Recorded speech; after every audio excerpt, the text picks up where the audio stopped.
les défenseurs Jacques Nerenc de Tariq Ramadan ont eu, et jusqu'à dans sa propre famille, je parle de son frère Hani, une stratégie de défense qui peut surprendre. Ils ont évoqué un complot sioniste. Tariq Ramadan lui-même a d'ailleurs brièvement partagé cette idée-là qui avait été avancée par l'Union des consommateurs musulmans de France avant de retirer cette publication.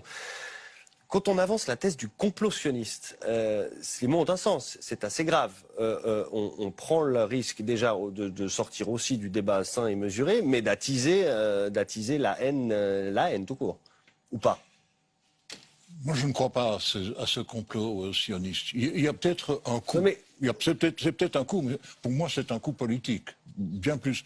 Peut-être que quelqu'un en France n'aimerait pas qu'il y ait un parti des musulmans. C'est peut-être quelque chose comme ça.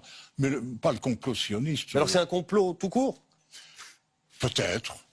Moi, je dis tout ça au conditionnel.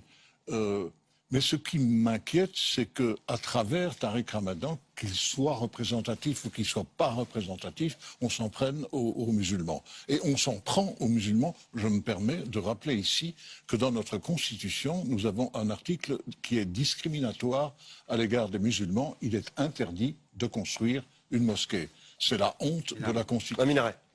Oui, moi je dirais... J'ai vécu, je suis suffisamment âgé pour avoir vu des gens circuler avec l'étoile de David. Et on est, dans ma classe, venu chercher 2 enfants qui étaient cachés dans un pensionnat catholique.